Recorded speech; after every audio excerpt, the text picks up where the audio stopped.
nestling snug in a land time forgot, lay the hamlets of Broddy and Toddy and Tot, peaceful and quiet, tranquil and serene, till a prosperous widow appeared on the scene.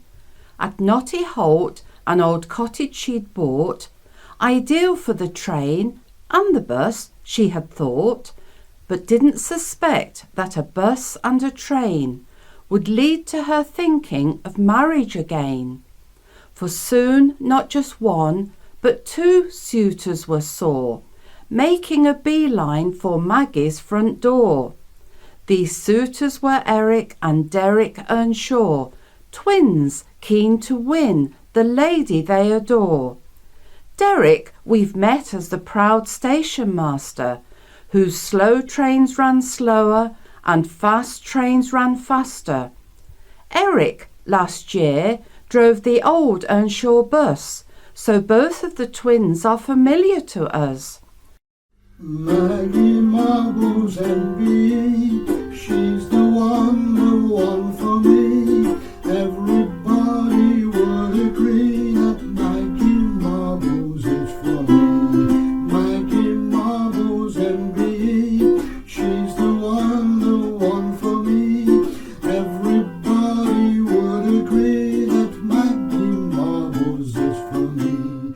Maggie Marbles is for me. But though they are twins, they are like chalk and cheese. So how was our Maggie to choose one of these? He brings me flowers, chocolates and wine. Then we talk for hours about the new branch line. He brings me nothing, diddly squat. He don't spend money that he hasn't got. He builds me bookshelves and he fixed the back door. Although he's useful, he's a bit of a bore. The way he holds me so tenderly, and I'm in heaven when he kisses me.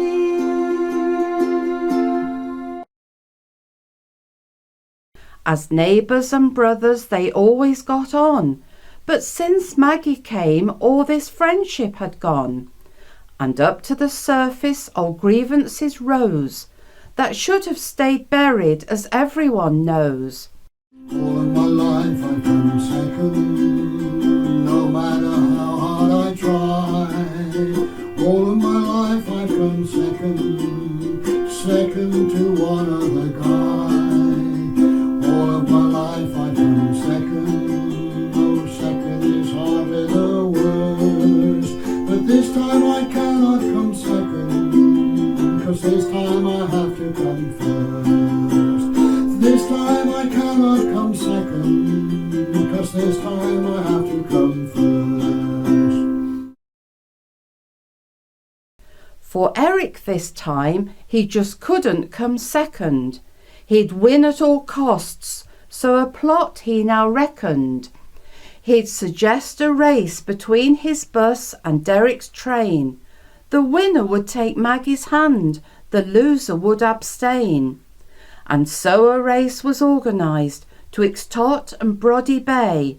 But Eric had one thing to do for that fateful day. He met with Skullduggery, the bad man of Tot, who agreed to carry out this fiendish plot.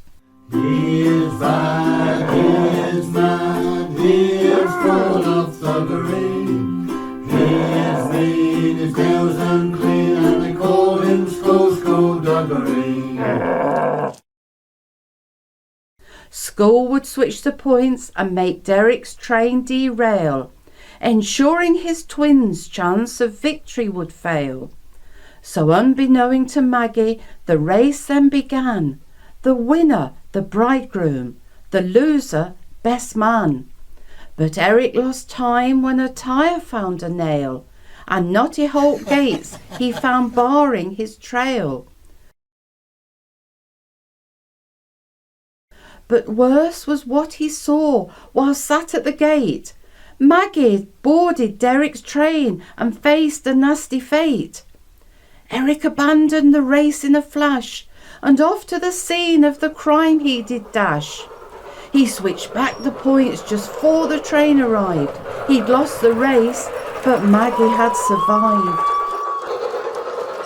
With news of a wedding about to be planned, Maggie got wind of the race for her hand. She learnt of the race and how she was the prize of plotting, skullduggery, danger and lies. So this was the time when she must roll the dice. She liked both the twins, but what would be her choice? And the outcome she wrote to the twins in a letter.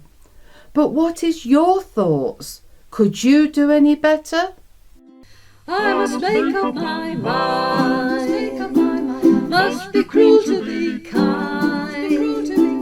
Someone's gonna get hurt, and up in the dirt you'll find. Somehow I must decide to whom I'll be bride. Will it be train or bus that finds us side by side?